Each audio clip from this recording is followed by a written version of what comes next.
we pull up page 3 of the purchase agreement? Miss Vanna White, Whitney West. Ta-da.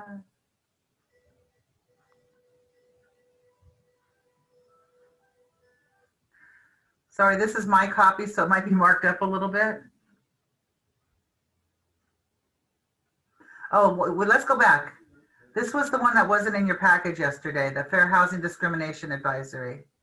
This is now added to the purchase agreement. I kind of went over it, but this is what the form looks like.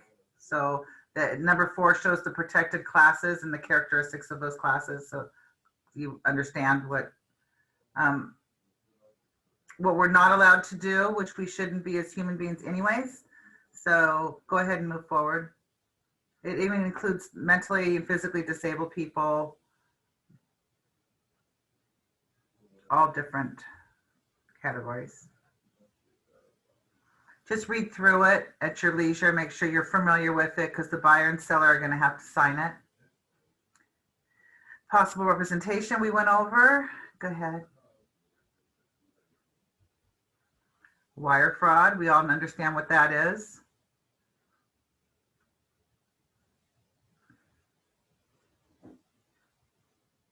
So this is a different form than the other one. The one we had yesterday was that Whitney sent out was an outdated one.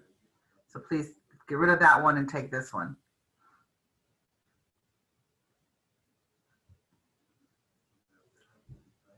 We're getting there. Keep going, keep going. Number 9.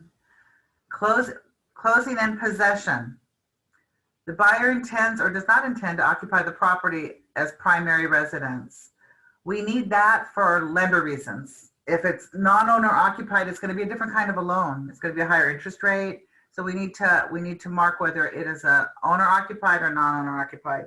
So if your buyer intends to live in the house you're writing the offer on, you don't check the box. Okay. B, seller occupied or vacant property. Possession shall be delivered to buyer at 6 p.m. on the date of close of escrow, or no later than, if that box is checked, 2 or 3 calendar days after escrow, and then whatever time you want. So that would mean if the seller needs the funds from escrow to move, so he can't move until he gets his money, his proceeds, then you might want to put a couple days, give him a couple days after it closes for him to leave the property. Okay. You don't want to have it too much because then he becomes a tenant, but quite often we see close of escrow +2 or close of escrow +3, where the buyer and seller agree that the seller has 3 days after the close to vacate. And then the buyer can take possession on that 3rd day. Okay, any questions? All right. Oh, I hear. I have one question, Demetra. Yes. On this subject, I think it's very touchy after the COVID. I had a case where I needed my sellers to stay on the property a week after, and the buyer got out of it. He had already signed, but he said because of COVID, because they could turn into forever tenants and not move out, he didn't agree to it. I 100%. In this environment today that we're in with COVID, there's a moratorium on evictions. So she's absolutely 100% right. If the seller stays as a tenant, we can't evict them. So the buyer, who's now the homeowner, can't evict them because of COVID. And that's been extended to June 30th, 2021. So you need to be careful with that. You're absolutely right. In a normal world, we quite often give them 2 or 3 days. But today's environment, it's not a good idea. And then it goes on C, if the seller is remaining in possession after close of escrow, if the seller has the right to remain in possession after close of escrow, the parties are advised to sign a separate occupancy agreement. Even if whether they're paying rent or not, even if they've negotiated a week for free, they still need CAR form SIP, seller in possession. Okay, So you would check that box. If it's less Okay. than 30, yes. Hey, Demetra, back to that last question. Hi, Sean. Are there any forms, like since it's only going to be a short-term stay, like under 30 days, say they want to stay a week or 2 weeks, are there any forms out there for short terms that will protect you? Like I can see if they said a month or 30 days or more, but there's nothing for No, like this is 30 days or less. 30 days or less. Yeah, So the SIP is for occupancy of less than 30 days. So whether it's 1 to 29 days, you use this form. If it's 30 days or more, then you'll need a lease agreement. okay, so if it's 1 to 29 days, then there's no, they can't try to pull, hey, we want to stay here for, we have no place to go at that point. If it's 1 to They're 29 living in days. somebody else's home, and the buyer, who's now the homeowner, would have to evict them, and which is hard to do during COVID. Even if it was less than 30 days. Okay. Even if it's less than 30 days, they're a tenant. Okay. I was just thinking, like, I know like Airbnbs and VRBOs, I mean, those are short-term rentals. Somebody can't do an Airbnb rental, go in there for a week and go, hey, you can't make me move out of here. I'm staying here. Right. So I didn't know if it was under 30 days. There's nothing that would protect the seller. The SIP form doesn't protect the seller from them staying, not leaving, and not paying rent. Gotcha. Okay, thank you. Negotiate where they hold money into escrow, and when the seller vacates and the money's released to the seller, that might be an incentive for the seller not to squat. Right. Right. But Okay. if something's and I it's funny because I got to kind of talk about both. There's the normal world and then the world that we're in today, which hopefully the world that we're in today is going to end. Not the world's going to end, but the COVID is starting to hopefully be a thing of the past, and we'll get back to normal. So, but yeah. So and usually if the seller's going to rent back, they usually, and everything's negotiable, but they usually rent it back at the buyer's PITI. We know what that is, right? The buyer's principal, interest, taxes, and insurance. So basically the buyer's not losing any money because the seller's going to pay them what their mortgage is. And they can prorate it. If they're staying 2 weeks, they can do their PITI and prorate it to 14 days of their PITI. If they're going to do 30 days or more, again, it's a lease agreement, and it's the RLAS. You would check that form. But for right now, Julie's 100% right. We need to try to avoid having the seller rent back until this moratorium on evictions is over. Okay. Demetra. Yes, I had a situation where a buyer wanted to move in like 2 or 3 days prior to the escrow closing. Wanted to move in? Yes, they wanted to take possession. And I didn't know about it, but there is a form that pertains to that where it releases the liability, seller's liability, and we allow the buyer to move in. Horrible idea. Mm-hmm. Horrible idea. Reason being that paper's worth, if the house were to burn down, or somebody falls and breaks their neck, it's going to be the seller's insurance company. The insurance companies are going to fight about it. The seller still owns the home. The seller's insurance company is going to be liable, even that piece of paper. I don't think, my opinion, and I've been to court a lot for my agents, my opinion is that paper, I'm not an attorney, but my opinion is that that paper would not hold water in court. That form? That form. Mm-hmm. It's never a good idea. If you're the listing agent, it's never a good idea to allow buyers to move in. Mm-hmm. If you're the buyer's agent, sometimes you kind of, to accommodate them, you want to help make it work, but it's really not a good idea for liability reasons. I see. Okay, thank you. Even if there's a release of liability that it's going to be disputed in court. If somebody falls and breaks their neck, the insurance companies are going to get involved, and the seller's insurance is going to be the one that's going to pay the bill, in my opinion. Okay? Mm-hmm. Okay. Okay. I have a question. Yes, great. Oh, questions. I love you guys. Go ahead. Yeah, Dimitri, the listing agent asked the seller stay 7 up to 10 days. And I added in the term that seller can stay maximum 10 days after the close of escrow. Do I still need the form or not? 100%, yes. Yes, you need to, check, this should have been checked in the contract. If it was agreed to after, you still need to bring an SIP form. Okay, SIP, it's the verbiage in there is to protect our clients. okay, thank you. You're welcome. Thanks for asking that question. Demetra, I have a question too, if I may. Hey, Uh, Harry, so I'm in I'm sorry? it's in Harry, is that you? Yes, it is. There you are. Okay. So I'm in a situation where my buyer wants to purchase a property currently occupied by a tenant.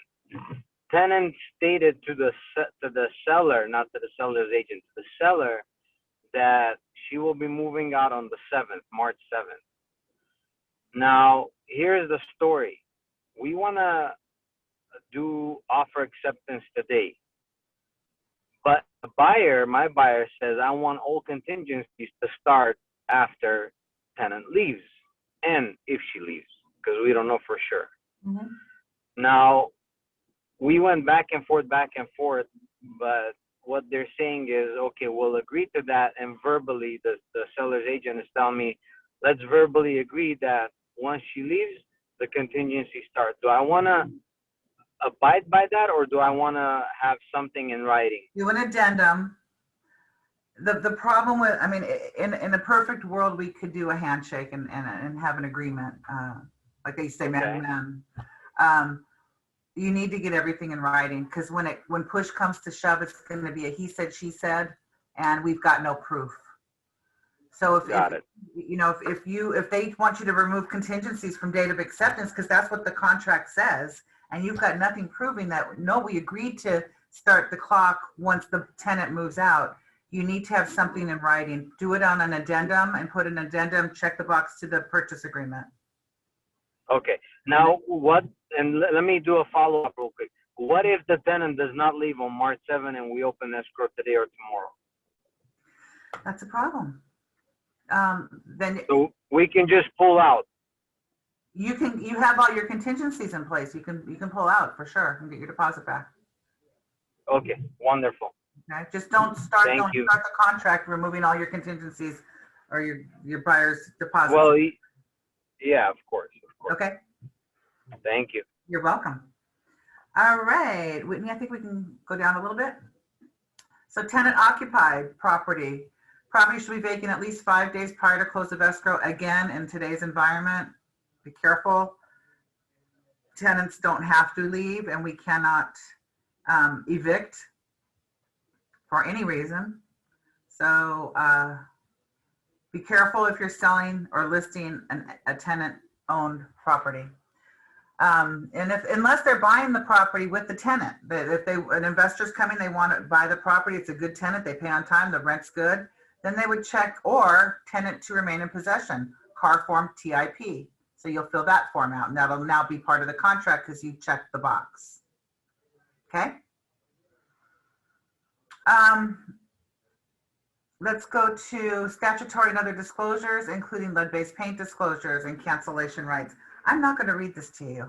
If you guys would take the time, though, after class to read through this, it's just saying that the seller's going to deliver to the buyer their disclosures in the time that we agreed to on paragraph 14A, and we'll get into 14A in a bit.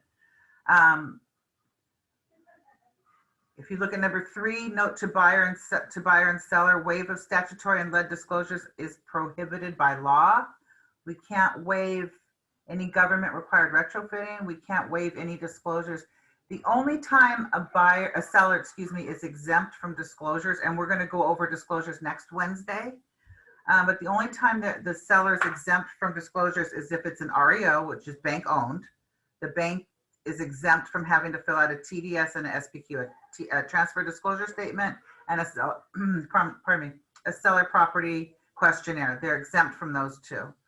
Or if it's you inherited the property in a trust and you've never lived there, then you'd be exempt from the transfer disclosure statement and the seller property questionnaire. Otherwise, everything else is not, we cannot waive it, okay? National and environment hazards disclosure and other booklets. That's just explaining that within paragraph 14A, and we'll go over this again, that there is a environmental hazards disclosure that they will get, and an earthquake booklet that they will get. The environmental hazards disclosure lets them know if the property's in a fire zone, a flood zone, earthquake, if it's on a fault line, if there's liquefaction soil in the ground, a high wind severity. It goes through several different things. It's a disclosure for the buyer, and they need to sign this disclosure. It's ordered by escrow, but that's what the NHD is. Megan's Law.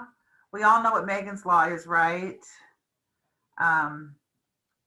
It's for any information about registered sex offenders.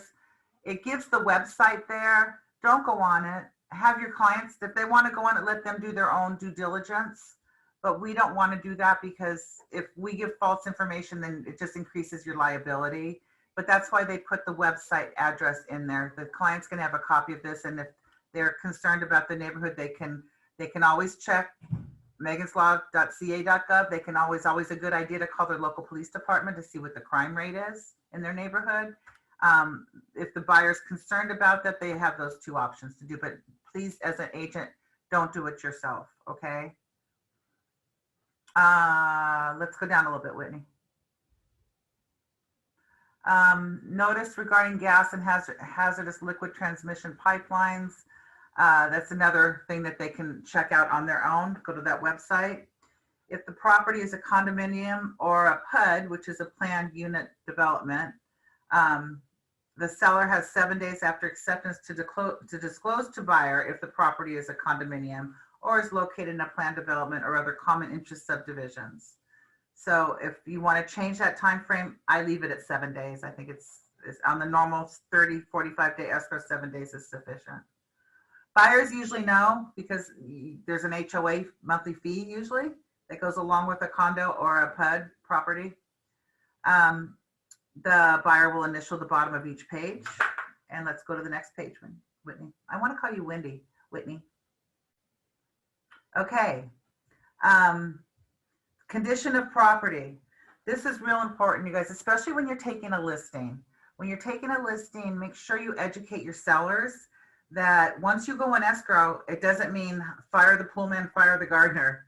The property has to be in the same condition it was when the buyer wrote the offer at the close of escrow. We had a situation, I had one kind of about 2 years ago where we went to do our final walkthrough. The grass was dead, the pool was, it was green, it was awful. So luckily we were able to halt the close. She wasn't in jeopardy of losing her loan lock. So we halted the funding until the seller got everything back in order, got the pool up and put some water on the grass. So we need to, as listing agents, we need to educate our sellers that the property needs to be in the same condition it was at the day we closed escrow, the same condition it was the day we wrote the offer. And some agents say, you know, my house is being sold as is, you know, you want to put it in the offer. It's already in the contract. The property is sold as is in its present physical condition as of the date of acceptance. Subject to buyer's investigation rights, the property, including pool, spa, landscaping, and grounds, is to be maintained in substantially the same condition as on the day of acceptance. All debris and personal property not included in the sale shall be removed by close of escrow. So even if your seller decides they just don't want their furniture, they can't just leave it. They have to remove it if the buyer doesn't want it. They can't leave their trash there. They need to remove it, and it should be broom swept. It doesn't need to be cleaned, but it should be broom swept, okay? Some sellers want to make sure it's sparkly clean, and I love those sellers, but it doesn't have to be. Sellers shall, within the time specified in paragraph 14A, disclose all known material facts and defects affecting the property, including known insurance claims in the past 5 years, and make any and all disclosures required by law. Again, when you're representing the seller, the number one reason we get sued is for lack of disclosure. So when you represent the seller, when they're filling out their disclosures, you want to make sure to let them know now's the time to disclose everything that you are aware of. You can't disclose something you're not aware of, right? So everything that you're aware of, you need to disclose it now. I'd much rather lose these buyers than to be sued next year. for something that was not disclosed. So we need to make sure we educate our sellers to do so. And we'll go over that a little bit more next Wednesday with disclosures, which that class is very important because, again, the number one reason we get sued is lack of disclosure. Buyers strongly advised to conduct investigations of the entire property in order to determine its present condition. Seller may not be aware of all defects affecting the property or other factors that buyer considers important. Property improvements may not be built according to code, in compliance with current law, or have had permits issued. A lot of times we get inspections done and the inspector will say, well, this isn't done to code. Codes change all the time. It doesn't have to be to code. There's only 6 things that need to be done at the point of sale because houses are sold in their as-is condition. That's California law, and I went over this a little bit yesterday. California law, there's 2 things that have to be done in every residence in California: low flow toilets and shower heads, and a carbon monoxide detector, 1 on each floor. That's state law. And then there's the government required retrofitting, which has 4 different things that have to be done. Government required retrofitting for Los Angeles. And that is smoke detectors in each bedroom and then the hallways leading to the bedroom. It is water heater strapping, earthquake strapping, 2 straps to hold it so that if we have an earthquake, it's not going to fall and burn our toes. Third, seismic gas shutoff valve on the gas meter. So if we have an earthquake, it shuts the gas off to the house. And 4th, last but not least, for some of the houses that still have those old sliding glass doors that aren't dual paned, they have the metal frame. That glass was, if you were to walk through it, it would shear. We can't sell it like that. We have to have a retrofitter come out and they put a safety glaze on it so that if you were to walk through it, it would crumble like your windshield would in an accident. So those are the 4 government required retrofitting that have to be done. Okay. Any questions? All right. Can we scoot down a little bit? Thank you.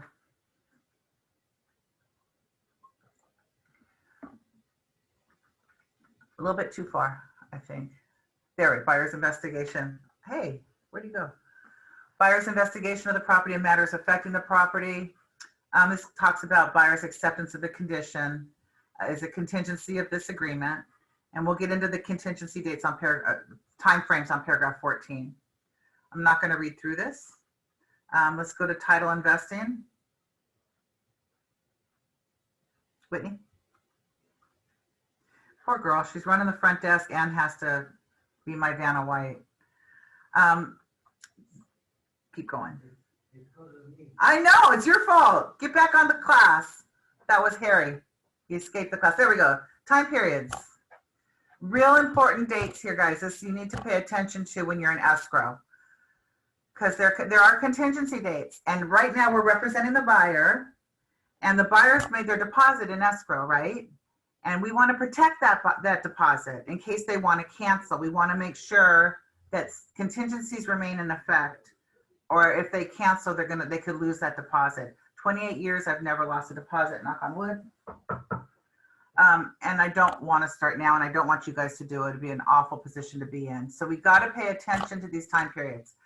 Time periods: removal of contingencies, cancellation rights. The following time periods may only be extended, altered, modified, or changed by mutual written agreement. Any removal of contingencies or cancellation under this paragraph by either buyer or seller must be exercised in good faith and in writing on CAR form CR or CC.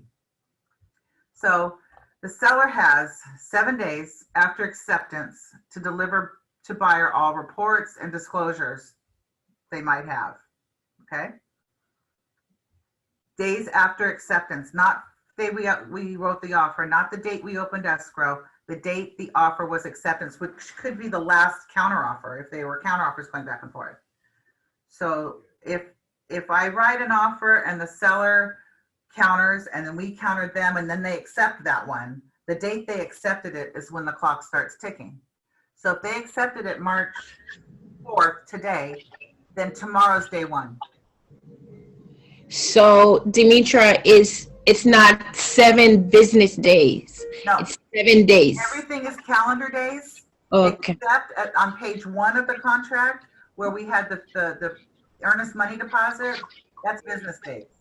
Everything else in the contract is calendar days. Got it. Okay, good question. So the seller has 7 days after acceptance to deliver to buyer all reports, disclosures, and information for which seller is responsible. If by the specified time, seller has not delivered any such item, buyer can first deliver the notice to seller to perform, and then they may cancel the agreement if the buyer's not performing. I'm sorry, if the seller's not performing. So the seller has 7 days to get those disclosures to the buyer. Demetra, I have a question. Yes, please. So when it's all cash, Mhm. so there is no contingency? There's And- no loan contingency. Yes, no contingency at all. So the deposit is at risk, So right? they check box C, 14C. Yes. What? So that means they're if they cancel, they lose they're in jeopardy of losing their deposit. Yes. Okay. Okay. Thank you. But I don't recommend, unless they're bulldozing the house down and they're going to build something, I don't ever recommend removing all contingencies. Buyer needs to get an inspection of the property. So the seller has 7 days from acceptance to deliver the buyer all disclosures. The buyer has 17 days, and it says or because you can change that.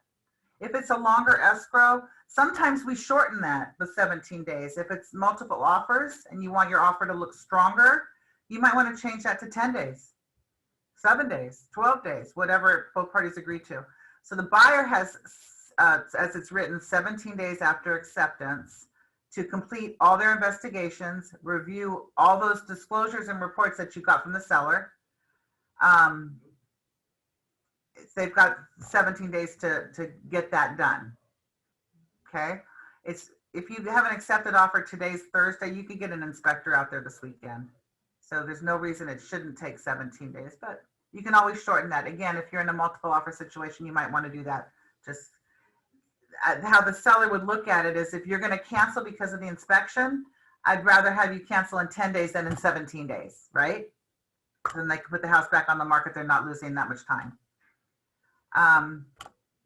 Within this time specified in paragraph 14B, the 17 days, the buyer may request that the seller make repairs or take any action regarding the property. That's on form RR, which is request for repairs. So the buyer gets an inspector to come out, they inspect the property, and they get a report. You go over that report with your buyer, and if they see there's a couple things they want fixed, or if they want a credit or whatever, then you, the agent, fill out the request for repairs. The seller has no obligation to agree or even to respond to the request for repairs. But if they do, they respond on a RRRR, which is a seller's response to the request for repairs. Okay. By the end of the time specified in paragraph 14B, that's 17 days, buyer shall deliver to seller a removal of the applicable contingencies or cancel.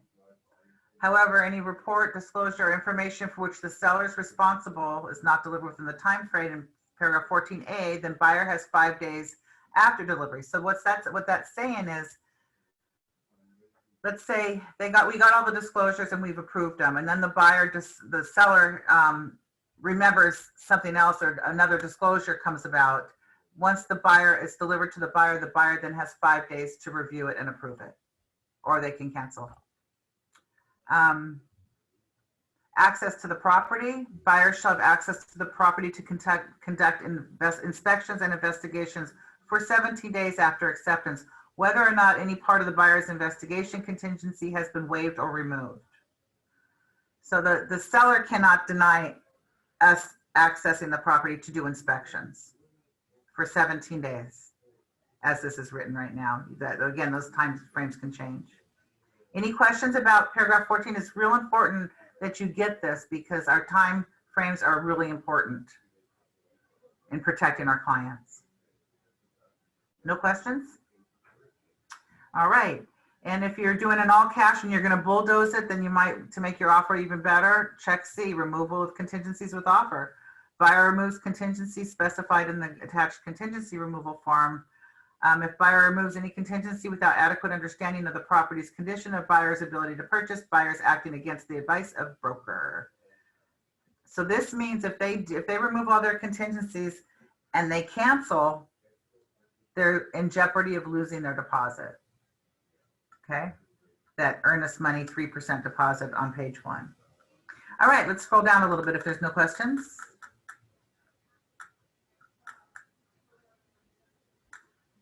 Okay, seller right to cancel.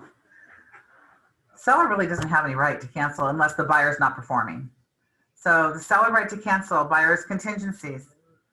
If by the time specified in this agreement, buyer does not deliver to seller a removal of the applicable contingencies or cancellation of this agreement, the seller would first deliver to the buyer a notice to perform. And if the buyer doesn't respond to that, then the seller may cancel this agreement. In such event, seller shall authorize the return of buyer's deposit except for fees incurred by buyer. So if the buyer removes their contingency, if the buyer has their contingencies in effect and cancels, they can get their deposit back. Okay? But the seller doesn't really, once the seller's in escrow, they really have no right. They can't just change their mind, say, you know what, I don't want to sell anymore. They can't do that. The only time the seller can cancel is if the buyer's not performing. Okay? Notice to buyer or seller to perform. There's a form called the notice to buyer, and NBP is the notice of buyer to perform, or NSP, notice to seller. It gives them 2 days after 2 days from the notice to perform or cancel. So notice to buyer to perform. If the buyer, the contingencies were up, let's say the inspection contingencies were up on 17 days, seller wants them to remove that contingency. So then the seller agent would give them the buyer a notice to perform. In other words, remove your contingencies, your inspection contingencies, or we can cancel. Doesn't mean they would cancel, but the seller could then cancel after 2 days. If the buyer doesn't either remove the contingencies or cancel, then the seller can cancel. Does that make sense?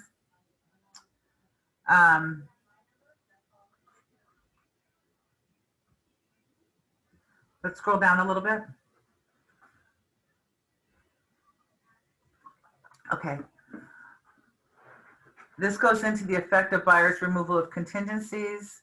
If the buyer removes in writing any contingency, unless otherwise specified in writing, buyer shall conclusively be deemed to have either completed all their investigations and reviewed all reports and other applicable information and disclosures pertaining to that contingency. And they've elected to proceed with the transaction.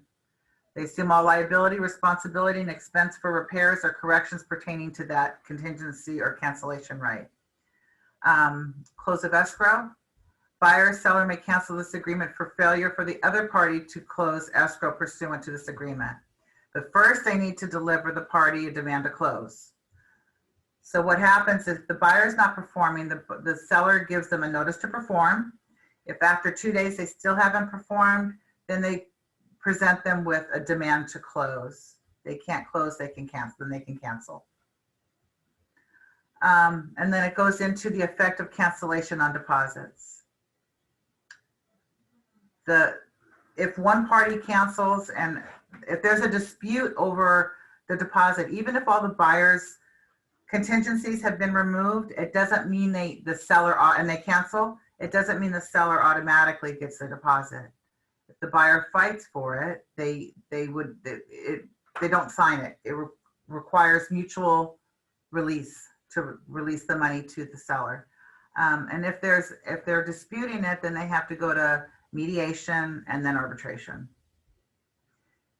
That is something we don't want to get into. Hopefully we can protect our buyer's deposit and not have this be an issue, but just read through it, get to know it so you're comfortable with it. Also, if the buyer cancels and they've got every right to cancel and the seller's not signing the cancellation, holding them up because they're mad that the buyer canceled, there's now a civil penalty of up to $1,000 for refusal to sign cancellation instruction if there's no good faith dispute. So if you represent the seller, we need to calm them down and encourage them to sign the cancellation so we can move on and sell it to somebody else. And then they won't be charged this $1,000 fee. Okay, And our buyers will initial the bottom of that page, and we'll move on to page 7.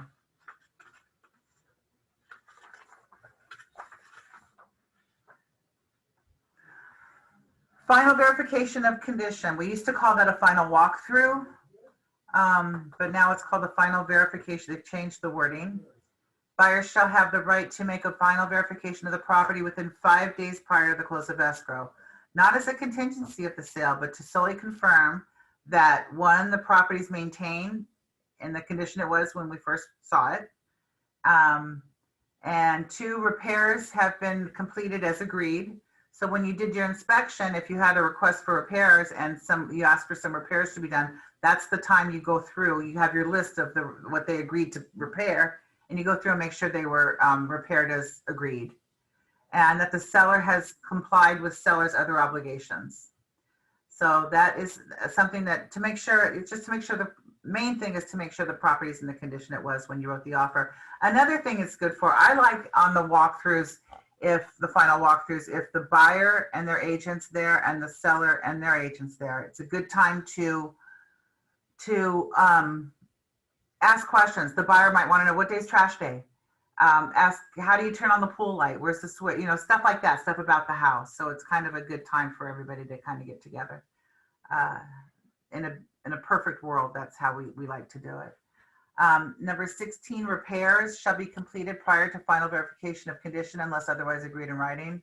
Repairs are to be, so if the buyer has asked the seller to repair something, repairs are to be performed at the seller's expense, may be performed by seller or through others, provided that the work complies with the applicable law, including governmental permit, inspection, and approval requirements. Repairs shall be performed in good, skillful manner with materials of quality and appearance comparable to the existing materials. I prefer a credit. That way the buyer can do it to their own liking. Because if the seller does the repairs and the buyer doesn't like the way it's done, then you just opened up a can of worms. So just food for thought. Just when you do an inspection and they're asking for repairs, I think it's, in my opinion, it's just easier to get a credit, and then you can repair it when escrow closes. You, the buyer. Number 17, prorations of property taxes and other items. Please read through that at your leisure.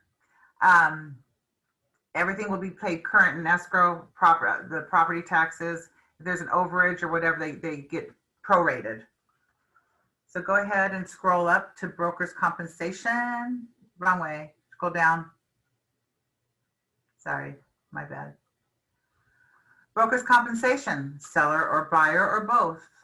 Agree to pay compensation to broker as specified in a separate written agreement between broker and that seller or buyer. Compensation is payable upon close of escrow, or if escrow does not close, otherwise specified in the agreement between broker and seller. We don't get paid if escrow doesn't close. But one thing I want, now that we're talking about compensation, one thing I want you to be aware of is when you're looking at properties to show on the MLS, check the commission, seller commission offered, or buyer commission offered. Make sure you check that. We had an agent, it was 2 years ago, it was before COVID, who took her clients out, showed them a bunch of houses every weekend for about a month, and then they found one in somewhere they loved, opened escrow, got about halfway through, negotiated escrow, did all their inspections, and then escrow sends to me to approve the compensation, our commission agreement, $1. I pulled up the MLS, the commission offered in the MLS was $1. Not 1%, $1. Not 2.5% as the norm, or 3%, $1. So the buyer's agent wasn't aware of it. I had to call her and let her know that she was, for all her hard work, she was getting paid $1 at the close of escrow. So please, when you go to show property on the MLS sheet, make sure you check what your commission's going to be. You might not want to show that house. Okay? She was not a happy camper.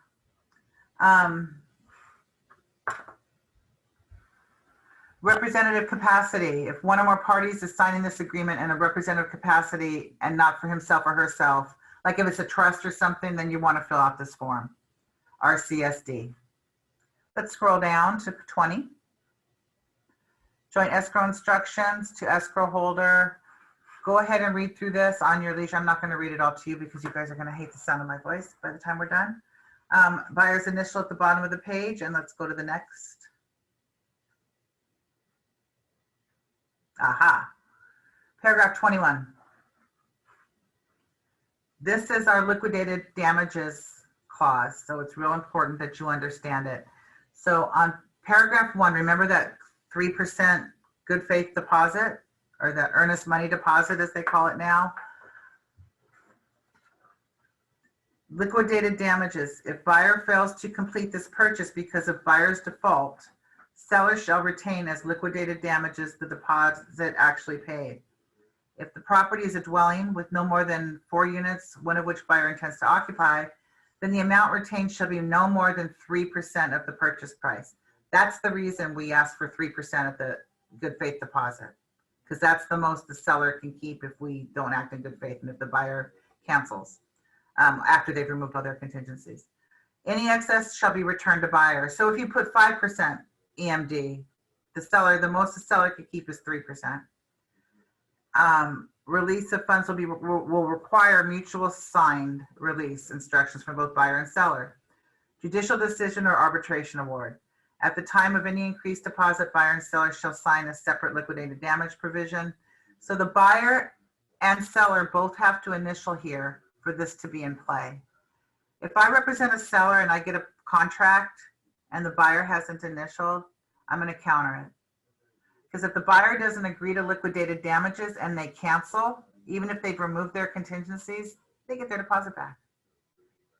So make sure that the buyers and sellers should both initial paragraph 21. Any questions about this?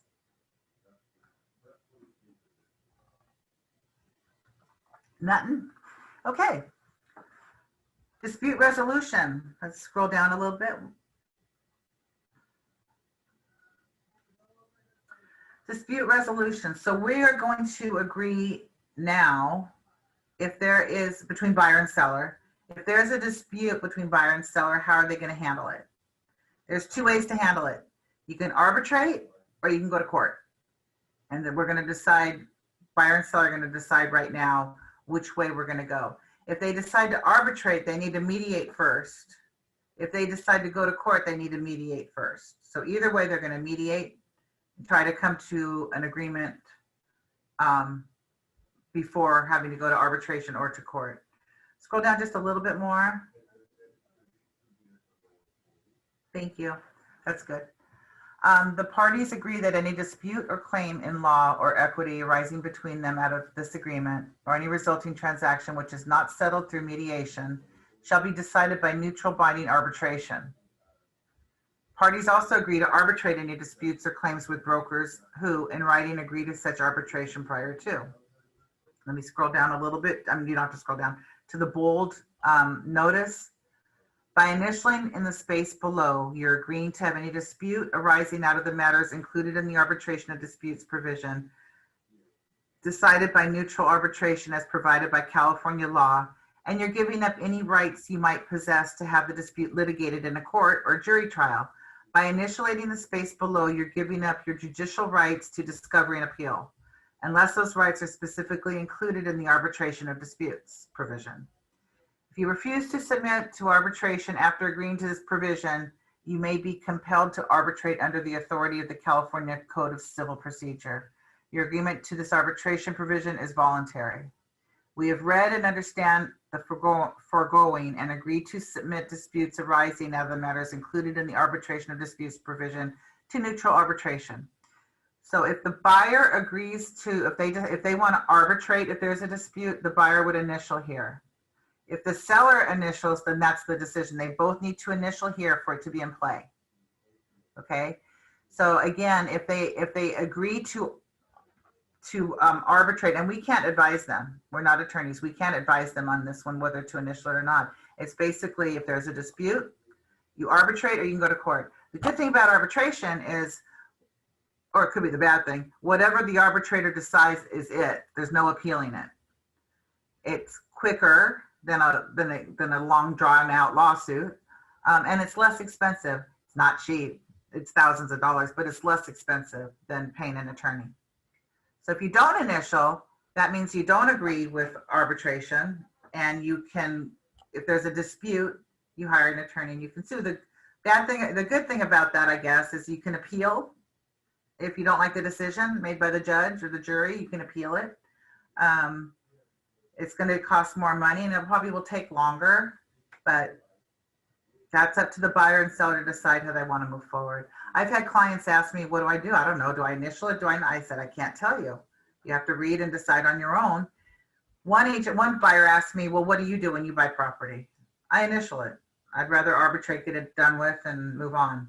But that's me. Some people like to sue people. I don't. So, but it's between the buyer and the seller, and we can't advise them which way to go. Okay. Any questions? Actually, I do have a quick question, Demetra. So can we, like what you just explained to us, can we explain that to buyers or sellers, or do we just say read it on your own? No, I would explain it to them. I mean, you can kind of go over it briefly like I did. Either case, you mediate first. Sometimes we have an agreement during mediation. A handful of times that's happened. But as far as the decision, that either way they have to mediate. So they need to decide if they want to arbitrate or go to court. If there's a dispute, usually it's the buyer suing the seller, right? I don't know why this, well, there's been cases where the seller sued the buyer, but it could be for non-performance or it could be for anything. So yeah, both parties would have to agree, but you can have them read through. And it's funny, certain buyers are different. You know, people are different. Some people just say, oh, tell me word initial, I don't care. Some people read every word, they want to know every detail about it. And then there's some in between. But this is something that's important that we can't advise them. So they need to read through it. And yeah, you can tell them, you know, there's two things, two ways to go, arbitration or lawsuit. And it's up to you, if heaven forbid there isn't a dispute, which way you'd rather go. Arbitration is quicker and less expensive. It's not cheap, but it's less expensive. Problem is, you can't, if you don't like the result, the end result, you can't appeal it. That's it. The agreement will be the agreement, or this decision will be the decision. Gotcha. So like that, then they might want. I don't think an attorney would sign here because they'd rather have their day in court. But yeah, that makes sense.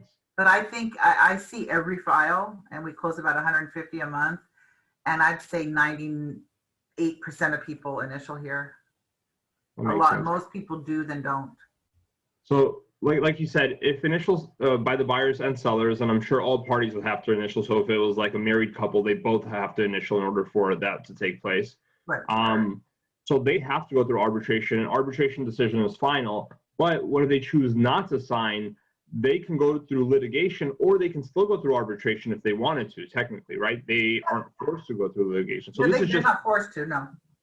This is just saying for sure we're going to arbitrate. This is the only way we can go. Yeah, we both need to agree. Now, if the seller gets the offer and they want arbitration and the buyer didn't initial it, then they need to initial it and put it in their counteroffer that this is to be in play, right? Oh, so okay. On the other side of the coin, you're the listing agent, and the seller says, "Wait, they didn't agree to this to arbitration, and if there's a dispute, I want arbitration." So you'd counter that in. Both parties need to agree on it for it to be in play. Oh, so this is also another term that you can like essentially put into the contract to go back and forth. I mean, I'm sure everyone just does it, but yeah. Okay. Awesome. Thank you. Okay, can we go down a little bit? Oh, it turned blue. There we go. Okay, we're getting close to the end here. I think we are going to finish a little early. Selection of service providers. Brokers do not guarantee the performance of any vendors, service, or providers, whether referred by broker or selected by buyer. Just on a side note, if your buyer, so let's get this offer gets accepted, the next step is the buyer's going to do an inspection, right? They're probably going to ask you, especially if they're a first-time home buyer, who do you use? Do you recommend anybody? Never give them one person. Give them at least 3 inspector companies. Make sure that they're have a contractor's license, because inspectors are the only part of a real estate transaction that aren't governed by anything. Anybody can say, I'm a home inspector. They don't have to have a contractor's license. They don't have to have insurance. So it's a little scary.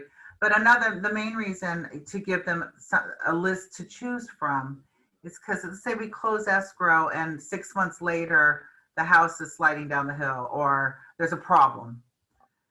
The buyers are gonna sue you. They're gonna say, Demetra told me to use ABC inspectors. They were in cahoots. They wanted their $500. Demetra wanted her commission. They hid this knowledge of the house being, on going down the hill or whatever from me. So you want to make sure that you give them, and through an email, so there's documentation, you give them, let them choose who they use. Them, the buyer, let them choose which inspection company they want to use. We've got several. If you don't know of any, talk to your mentor, call me. I can give you a list that I use. Pillar to post, there's several. Advanced group inspectors. Anyways, just don't give them one to choose from. They can call all three. They can decide by price, or they can Google them. They can check their Yelps to see if they've, let it be up to the buyer. Okay. MLS. Brokers are authorized to report to the MLS a pending sale upon close of escrow. Sales price and other terms of this transaction shall be provided to the MLS to be published and disseminated to persons and entities authorized to use the information. When you sell a house, it's public record. So, and the MLS, our board likes to keep the records accurate. So when you report the day it closed, it needs to be the day it closed. If they find out it closed at another day, you might get a fine. So when you go to report a sale, you go into the MLS to add edit, and you report once you're in escrow. They're going to ask for questions like who represented them, who was the agent that represented the buyer, what was the sale price, what's the estimated close of escrow date. If we get to that date and it hasn't closed yet, it's going to automatically change to sold. So you got to go in there and manually change that date if it's going to close late. Sometimes it falls in the cracks and it'll have the wrong date. You can always reach out to the board, email them, and just have them change it before they find out and try to find you. Okay, fine you. Okay, attorney fees assignment. Let's scroll down. Paragraph 29, time is of the essence, entire contract changes. Time is of the essence. All understandings between the parties are incorporated in this agreement. Because remember the time frames. When does the clock start ticking? The day of acceptance. Not so many people go by the day escrow was open. If they accepted the offer Friday night and opened escrow Monday, Saturday's day one. So if the acceptance is Friday, day one is the next day, calendar day. I've highlighted definitions F because this has come up more than anything else. Days mean calendar days. However, after acceptance, the last day for performance of any act required by this agreement, including the close of escrow, shall not include a Saturday, Sunday, or legal holiday. So let's say Monday is Memorial Day, and we have a 10-day contingency, and day 10 is Saturday. So this says a last day for performance of any act cannot be on a Saturday, a Sunday, or a legal holiday. So if it was to close escrow on, let's say the inspection contingency is up on March 6th. March 6th that's their date, March 6th, and it's a Saturday. It goes to Sunday. No, can't end on a Sunday. If Monday's a legal holiday, can't end on that day. It'll go to Tuesday. Does that make sense? Same thing for close of escrow. If you do a 30-day close and it gets accepted and the close of escrow, that 30 days lands on a weekend, escrow's not open. The county recorder's office isn't open. We can't close. It goes to the next business day. Okay? Does that make sense? So any disclosure, any contingency cannot end on a weekend or a holiday. It goes to the next day. Okay? It's amazing how many agents, even seasoned agents, argue me over this until I point out 30F. So the last day of performance of any act required by this agreement shall not include a Saturday, Sunday, or legal holiday, and shall instead be the next, should say business day. Okay, let's scroll down. So these are just definitions of different terms used in the contract. Expiration of offer. This offer shall be deemed revoked and the deposit, if any, shall be returned to buyer unless the offer is signed by seller and a copy of the signed offer is personally received by buyer or by, put your name in there, who is authorized to receive it. It gives you authorization to receive it on your buyer's behalf. So make sure you put your name in there. Who is authorized to receive it by 5 p.m. on the third day after this offer is signed by buyer. So this is saying that when they sign it today on March 4th, it expires in 3 days. You can put a date in there and change it if you want it to expire sooner or later. If 3 days is good, then you just leave it alone and it reverts back to the third day, okay? Which is what I usually do. And then your buyers sign and date it. The buyer is now done, almost. Hold on. Let's go to the next page. Do we have any questions at this part? Because this is most of the contract we're just about done with. So then we present the offer to the seller or the seller's agent, and this is where they accept the offer. If they accept the offer, they're just going to sign right here where it says seller in bold or in uppercase. If they want to counter it, then they're going to, well, I'll read it. Acceptance of offer. Seller warrants that seller is the owner of the property or has the authority to execute this agreement. Seller accepts the above offer and agrees to sell the property on the above terms and conditions. Seller has read and acknowledges a receipt of this copy of this agreement and authorizes broker to deliver a signed copy to buyer. If that box is checked, seller's acceptance is subject to attached counteroffer, dated today's date. That box needs to be checked and then they sign it. So they're saying we accept this offer, accept what's on the counteroffer. We're countering those items of the contract. Okay, does that make sense? If they accept it as it's written without a counter, that's fine. They don't check, they don't mark anything there. They just sign that they accept the offer. Now, when it goes back to so the seller is accepting it with the counteroffer, they need to sign that purchase agreement and they sign the counteroffer. It needs to be in chronological order. A lot of agents just have them sign a counteroffer and send it, and then days later, they're signing and dating the purchase agreement, and then the days are all wacky. You understand? So it needs to be in chronological order. So if they're accepting the offer subject to the counteroffer, they're going to sign, they're going to initial each page, and they're going to sign here with the box checked, and then they're going to sign the attached counteroffer. There's two different seller counteroffers. There's the SCO, which is seller counteroffer. If there's one offer on the property, that's what you'll fill out, the seller counteroffer. If there's multiple offers, which we're seeing a lot of in this market, in this environment, it's the SMCO, the seller multiple counteroffer. And then you're going to make one for each offer. They might differ depending on what what was written on the offer. It can get very confusing. If there's a multiple offer situation, please bring it to your mentor, or if you don't have one, or to me. Let's make sure we don't miss anything. Let's scroll down a little bit. Real estate brokers. Remember, when you're the buyer's agent, who pays the commission? Somebody unmute themselves. The selling agent, the seller. The seller, yes, the seller does. And we don't have a contract with the seller. This listing agent does, right? So the listing agent has a contract with the seller to pay commission. We don't, even though they're paying us. So to ensure that you're going to get paid a commission, if we read, let me read this. Real estate brokers. Real estate brokers are not parties to the agreement between buyer and seller. Agency relationships are confirmed as stated in paragraph 2 on page 1. That was yesterday's class. If specified in paragraph 3A2, agent who submitted the offer for buyer acknowledged receipt of deposit. Cooperating buyer broker compensation.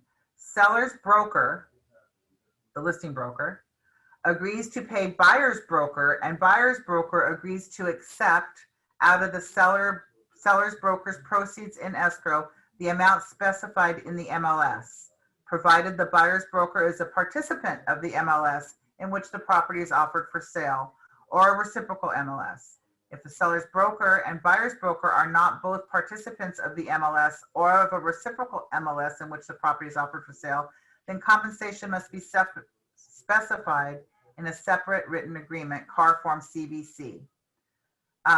So you want to make sure that you fill this portion out. This is to confirm that you're going to get a commission, whatever's offered in the MLS. That's why I told you that $1 that the one agent had 2 years ago. You can't negotiate it. Whatever's offered is what you're getting. You can't later say, you know, you're only offering me 2%. I want 2.5%. You can't. Whatever's in the MLS is what you're getting. Okay.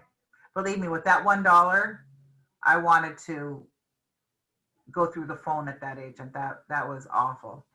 But nothing we can do about it. That's what she put in the MLS. That's what we're getting paid. We actually got a check for $1. So everything, all your information should be on here. The company, the license, put your phone number. A lot of times when I'm in escrow and I go to look for I want to contact the other agent, I go to page 10 of the RPA because it'll have their phone number, their email address. So make sure it's complete. Make sure you've got all your information on there so they can reach out to you. Okay. The next one you leave alone. This, if you want to scroll down a little bit with escrow holder acknowledgement. Once we're in escrow and the deposit is made, the good faith deposit, the EMD, the escrow officer is going to fill this out. It's kind of like a receipt that they received the deposit. So they'll send page 10 of the RPA back to you with this portion filled out. Below that is presentation of offer and rejection of offer. Again, in this environment with all the different multiple offers, it's a good idea if you're going to reject. I mean, if you have 10 offers, you can only sell it to one party, right? So there's 9 offers that you're going to have this page. You're going to have the seller's initial that thank you for the offer, but we're rejecting yours. They should initial there and date it.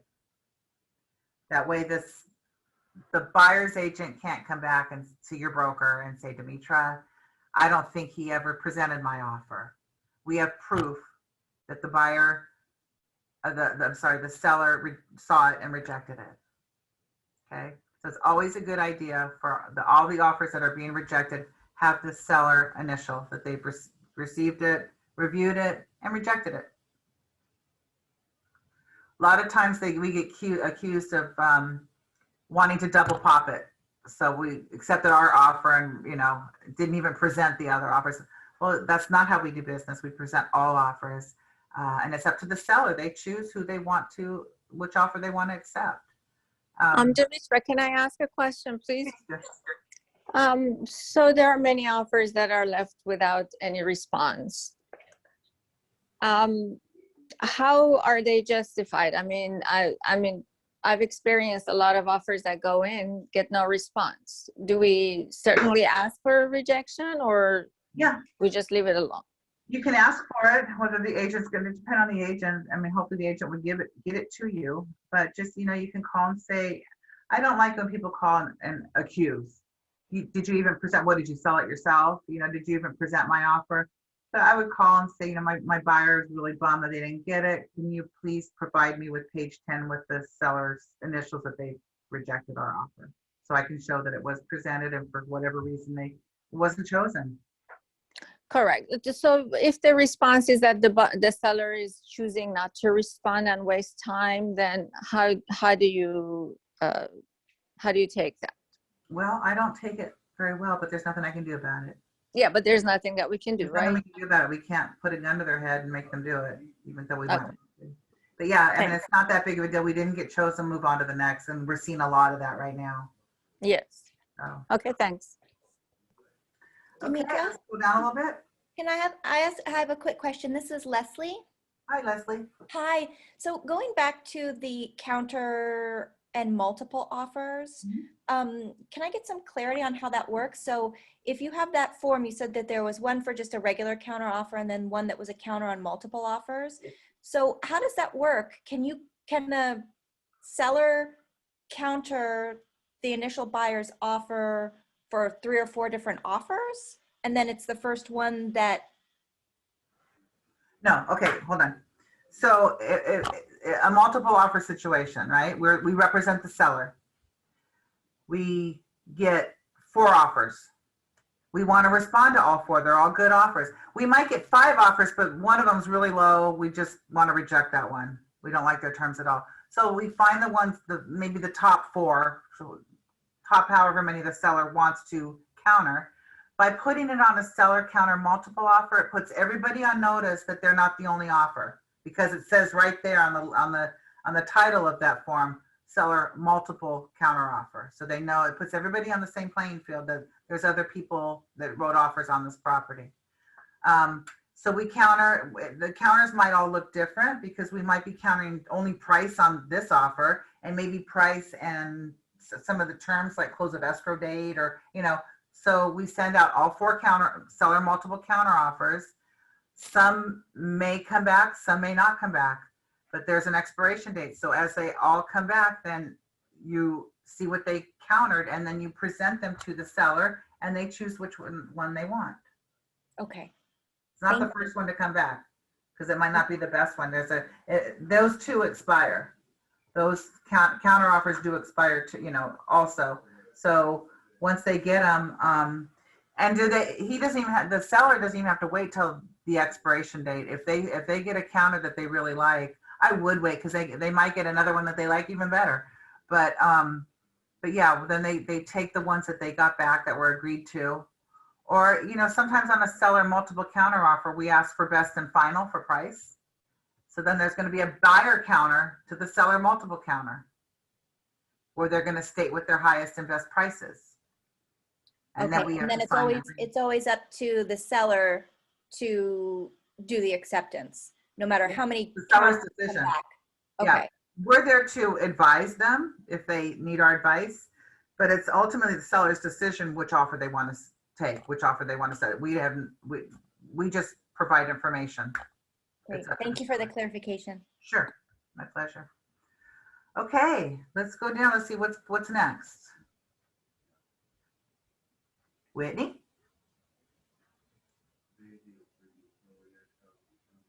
Make sure the buyer initials bottom of page 10. Buyer's inspection advisory. This form is just, it's really to cover your rear end. We highly recommend that the buyer gets an inspection. There's been lawsuits where the buyer says, I didn't get an inspection. Demetra never told, it's my first time buying a house. I didn't know there was such a thing as a buyer inspection. So even though it's mentioned in the contract, because of so many lawsuits, the California Association of Realtors came up with this buyer's inspection advisory, where again, it goes over the importance of a property investigation, broker obligations. You're strongly advised to investigate the condition and suitability of all aspects of the property, including but not limiting the following. So what a buyer usually does is get a physical inspection, where they come in, they check the air conditioner, they go into the house, they run the dishwasher, they check the heater, they do their thing, the electrical. And then the buyer might want to get a sewer inspection as well, where they put a camera down the sewer line to see if there's any cracks or any blockages. They can get a chimney inspection, they can get a roof inspection, a pool inspection, they can get a mold inspector. It's up to the buyer. The buyer pays for those inspections, but the buyer's got the right. They usually start with a physical inspection, with a home inspection. And sometimes that inspector will be, when he's in the attic, will say, there's sign of moisture in there might be some mold, and then you might want to that might lead you to get a mold inspector out there to make sure that if it is mold, that it's not the black mold that could kill, and where's the water coming from? Is there a leak? So you want to have that checked out. You can get fireplace inspection. There's all different kinds. Termite inspection. If it's got a septic tank, you definitely, the lender's going to want you to have it dumped, and then they put a camera down to see if there's any cracks or leaks. They have to certify it. So just depending on the property that you're selling, there'll be different inspections to do. Again, it's up to the buyer what they want to do. We definitely need to get a home inspection. If they want to do the other ones, I've never seen so many inspections done in my life. They inspect, buyers these days are inspecting everything. After they do their inspections, then they do a request for repairs, usually if they want the seller to do some repairs. Seller again doesn't have to, but they can. That's another time you're going to use your negotiating skills. Can we scroll down a little bit? Demetra, I have a question. Yes. Do we advise the buyer to ask for credit instead of repair? Is that okay to do? It's up to, well, I kind of have a discussion with them about it, because again, if they let's say they have 3 things they want repaired, or repaired, they might not be happy with the way the seller does it. So sometimes it's easier just to get a credit in lieu of repairs. But just know that in that credit, the credit goes towards the buyer's closing costs. So let's say the credit's $10,000 and their buyer's closing costs are only $8,000. That's all the seller's going to pay is $8,000. The $2,000 doesn't get sent back to the buyer. So if there's a credit, the seller will pay up to $10,000 towards the buyer's closing costs. If buyer's closing costs exceed $10,000, then they pay for it. But if it's under $10,000, they don't get a credit for the difference. Does that make sense? Yes. Okay.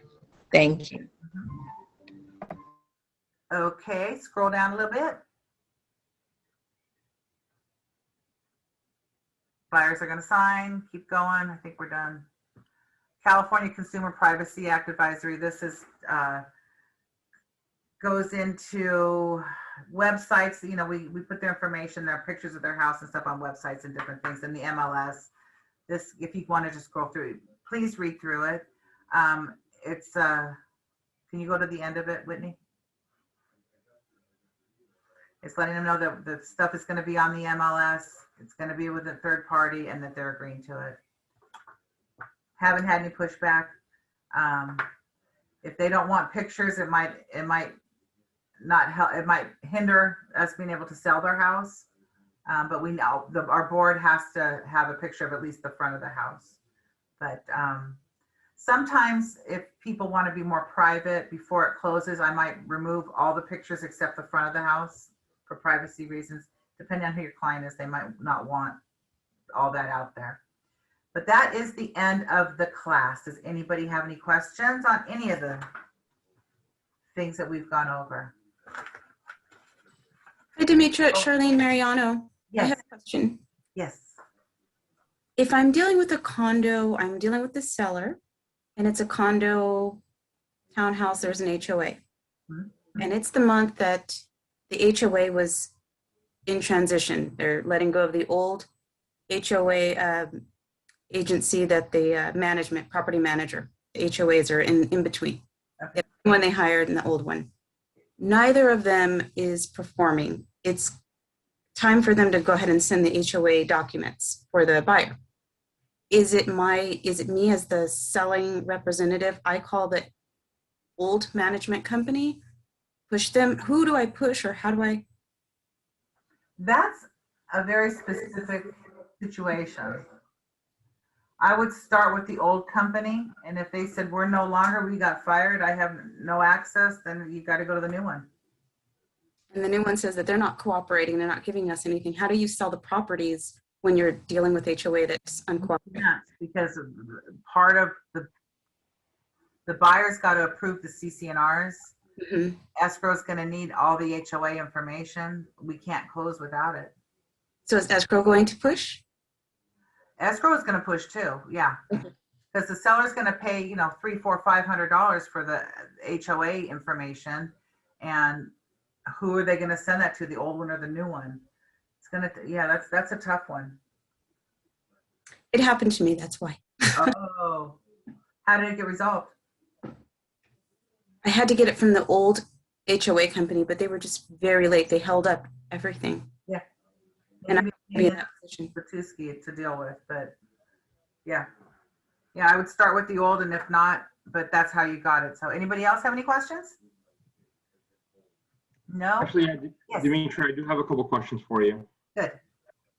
So one of them was that example that you gave with the dollar compensation. I know we have a fiduciary duty to our clients to show them, obviously, if we find a property that's like perfect and they are paying quite a bit under, like, I know 2.5 from what my area is, 2.5 is the norm, 2% is a rare off situation, but let's say someone's paying like 1.5%, and I'm like, oh, really? How do you go around that? Like, do you still show the property, or do you just kind of not do it? Yeah, you have a fiduciary duty. We're not doing it for the commission. We're doing it to help our clients. So I would, if my client sees it and wants to see this house because it fits all their needs, then I'm going to show it. I'm not going to be happy about it, but I'm going to show it. Gotcha. You know, we set a policy years ago, back in probably the 80s, 90s, where all these discount brokerages came out. The norm used to be 6%, 3 and 3. That was the norm. That's what we got. And then discount brokerages started coming out. Now the norm is 5%, 2.5 and 2.5. And we decided, you know what, let's stop. Coldwell Banker, Remax, all the big companies, KW, even like Rodeo, they won't, we cannot take a listing less than 5%. And if we do, because they're listing 5 houses with us, so we, you know, Dan would have to approve it, but we have to offer 2.5% in the MLS. We, Keller Williams, cannot put a listing up with less than 2.5% offer to the buyer's agent, because we need to keep it standards high. Otherwise, if we kept going in this direction, we'd be working, we wouldn't be able to make a living. The commissions, the norm would be 1% by now.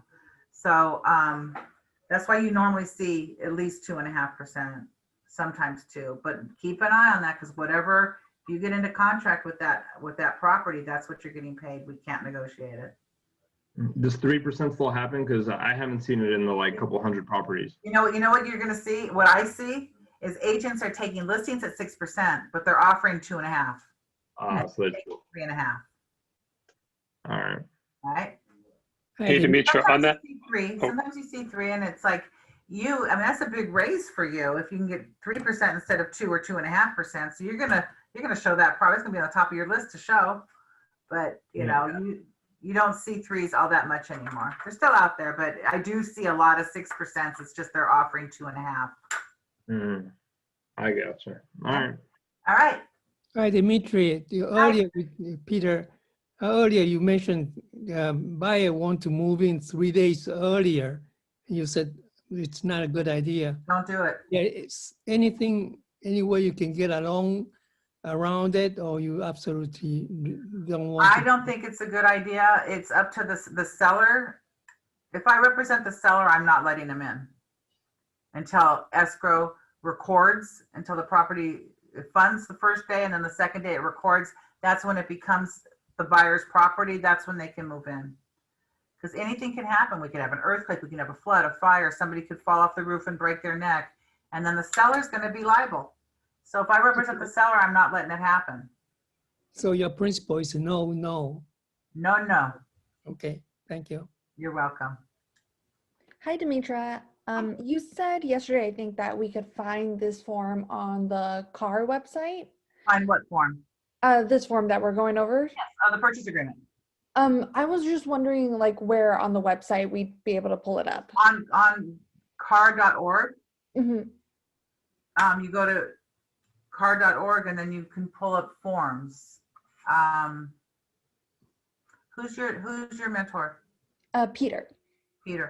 Peter can show you how to get to all the forms. Okay, perfect. Yeah, okay.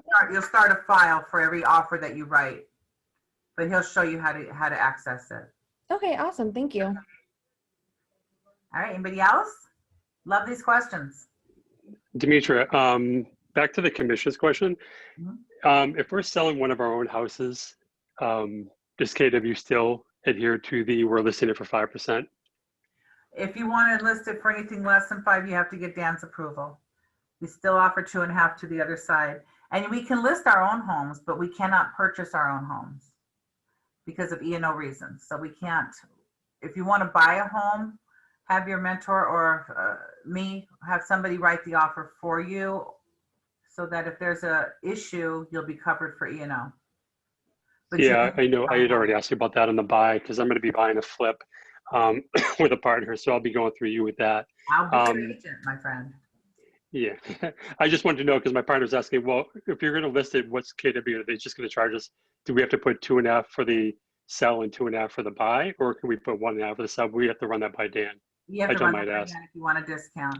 And also, when you sell, whatever monies you might earn as commission will go into your proceeds, so you don't have to claim them as income, and we can include them in your proceeds if there's a dollar amount.